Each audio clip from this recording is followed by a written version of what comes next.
आज का दिन बहुत बड़ा, उन्हीं के आशीर्वाद से मैं सोचती हूँ यह आज का दिन आया हुआ है, जो आप लोगों में सहयोग पल्लवित हुआ।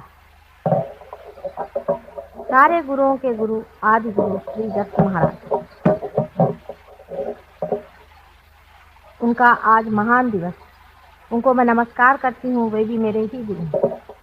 उन्होंने मुझे अनेक जन्मों में सहयोग पर बहुत कुछ सिखाया है और उसी के फलस्वरूप इस जन्म में भी मैं कुछ कार्य कर सक रही हूँ।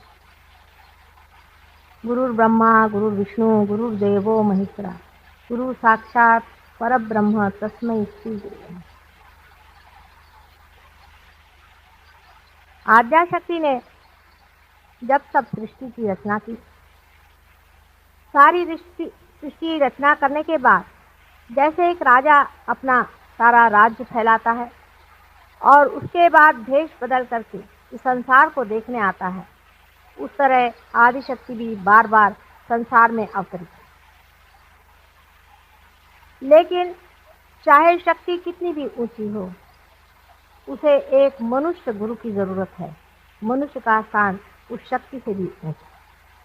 अगर शक्ति को मानव रूप धारणा करनी है तो कभी उसे पिता के स्वरूप, कभी उसे भाई के स्वरूप, कभी उसे बेटे के स्वरूप पाकर ही वो संसार में आई है। सर्वप्रथम ऐसा ही समझे कि ब्रह्मा विष्णु महेश तीन देवों से जब सारी सृष्टि की रचना की, उस वक्त इस संसार में फंसे हुए लोगों को बाहर निकालने का विचार आदिशक्ति के मन में आया कि ये तीन तत्व अगर किसी तरह से एक साथ जुट जाएं और उनमें गणेश जी की बालकता, उनकी अबोधिता, उनका इनोसेंस उतर जाए तो हो सकता है कि एक बहुत बड़ा कार्य करने वाले गुरु इनसे निर्माण हो। सती अनुसया के रूप में उनका साक्षात, ये एक ही ऐसी सती संसार में है जिसने कि इंसान को तारण का विचार, एक बहुत बड़ी बात। ये तीनों बालक अनुसुया के पास, अनुसुया का अर्थ यह है जिसमें असूया नहीं, जो किसी से मत्सर नहीं करता, जो सर्वतः प्रेम होता है, उसमें मत्सर आदि, क्रोध आदि ऐसे नगण्य क्षुद्र विचारों का कहाँ से स्थान है। जिसमें कोई भी असूया नहीं, ऐसी अनुसुया, उसकी परीक्षा लेने ये तीनों भी ऐसा कहा जाता है कि उनके दरवाजे गए और उस वक्त उन्होंने अपने तेज बल से, ये तेज बल क्या था, ये यही माँ का प्रेम, अत्यंत दिव्य शक्तिशाली माँ का प्रेम जो उन पर बरस पड़ा और वे छोटे बच्चे हो गए। उन्हीं का एकाकार स्वरूप श्री दत्त महाराज है। एक अजीब सी विभूति है, इसका कि कितना भी वर्णन किया जाए तो कम है और समझाया जाए तो भी समझ से परे। ऐसे त्रिगुणों से भरे हुए श्री दत्त महाराज आदि गुरु के रूप में संसार में आए और उन्होंने अनेक बार इसकी शिक्षा दी कि भव सागर को किस तरह से पार किया जाए। कल मैंने आपसे बताया है कि हम संसार में अनेक धर्म बना करके लड़ाई कर रहे हैं। इसी एक श्री दत्त के अवतार अनेक बार संसार में आए। उनमें से जैसा कि मैंने आपसे कल बताया था, राजा जनक जो कि जानकी जी के पिता थे, वे भी और कोई नहीं थे पर इन्हीं दत्तात्रेय जी के अवतार। उसके बाद मच्छिंद्र नाथ, आपने नाम सुना होगा, वे भी उन्हीं के अवतार। उसके बाद ज़ोरास्टर जो 3 बार संसार में आए, वे भी उन्हीं के अवतार। उसके बाद मोहम्मद था जो कि साक्षात उन्हीं के अवतार थे। और जब उनसे बहुत बार पूछा कि भाई तुमसे भी तो पहले कोई आए होंगे, तो उन्होंने कहा कि आए थे, एक मोहम्मद था। फिर उनसे पूछा कि भाई उससे पहले कौन था, कहने एक मोहम्मद था। मोहम्मद माने जो प्रेज होता है, जिसको प्रेज लगती है, जिसकी प्रेज की जाती है, जो स्तुति पात्र है, वही स्तुति पात्र है जो संसार का तारण करे।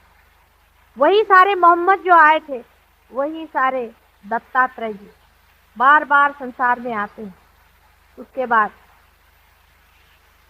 नानक, गुरु नानक, उनकी अगर आप वाणी पढ़ें, उनकी अगर आप बातें पढ़ें तो आपको आश्चर्य है कि उन्होंने हर बार सहज में ही बात करी। उन्होंने कहा कि सहज समाधि लीला।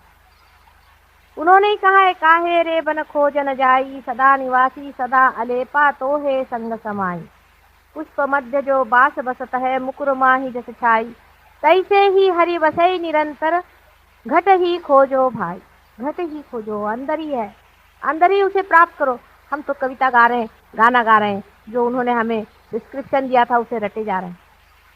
हृदय के ही अंदर बसे हुए इस परम तत्व को खोजने की बात अनादि काल से यह आदि गुरु बार बार जन्म संसार में ले करके और कर। मोहम्मद साहब की जो लड़की थी, कल भी मैंने बताया है, इसके बाद शिया जाति शुरुआत। मुसलमानों में शिया नाम की जाति, शिया शब्द जो है वो सिया से आया। सिया से आया हुआ शब्द सिया हो गया। सिया माने सीता जी। आप अगर यूपी में जाएं तो सीता जी कोई नहीं कहता है, सिया जी सब कहते। सियावर रामचंद्र की सब सिया का नाम लेते। वो स्वयं सीता जी की स्वयं आदिशक्ति। और उनके जो दो बेटे हुए थे, हसन और हुसैन, जिन्होंने कितने ही दुष्टों का नाश किया। उसके बाद तंग आकर के जब वो भी मर गए, उसके बाद दूसरे जन्म में उन्होंने सोचा कि अहिंसा को प्रस्थापित किया जाए, हिंसा से कुछ काम नहीं बना। एक नया एक्सपेरिमेंट करने के लिए उन्होंने बुद्ध और महावीर के रूप में जन्म।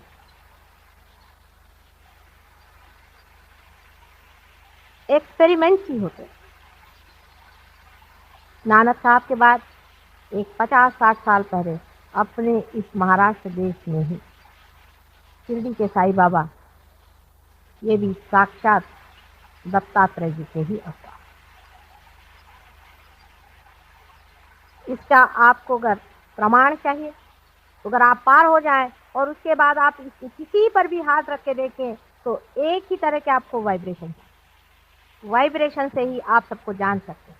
जैसे आपके पास आँख होना जरूरी है कि किसी की आप आकृति देखें, उसका रंग देखें, उसी तरह से आपके पास ये वाइब्रेशन आने की जरूरत है, जिससे आप संसार के सब गुरुओं को जान सके और जान सके कि कौन सच्चा गुरु है और कौन झूठा, कौन उस आदि गुरु दत्तात्रेय जी के अवतार साक्षात हैं।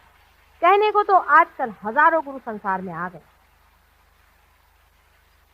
किसी के कहने से कोई गुरु नहीं और किसी को मान भी लेने से वो गुरु नहीं।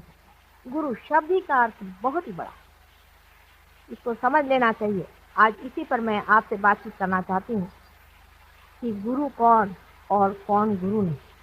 गुरु शब्द का अर्थ ही यह है कि जो हमसे बड़ा, जो हमसे ऊंचाई पे बैठा हुआ है। जैसे ऊंचाई पे बैठा हुआ पानी अकस्मात नीचे उतर आता, वो अपनी सतह को ढूंढने के लिए, अपनी सतह पे सबको लाने के लिए हमेशा लालायित है। आप पानी को किसी ऊंचाई पे रख दीजिए, वो चाहेगा कि उसी ऊंचाई पे सबको। यही गुरु का अर्थ। ऐसा जो नहीं तो गुरु होने हमसे ऊंचा, वो हर मामले में होना, एक ही मामले में नहीं। इसलिए आजकल जो गलोगली और रस्तों रस्ती हम लोग गुरुओं को मान रहे हैं, उनको याद रखना चाहिए कि गुरुओं की हजारों पहचान। जो गुरु परम तत्व की बात करते हैं वही साक्षात गुरु हैं। जो परमात्मा की बात करते हैं और परमात्मा ही के ओर आपको उठाते हैं वही गुरु हैं। जो लोग आपसे रुपया पैसा लेते वो गुरु हैं।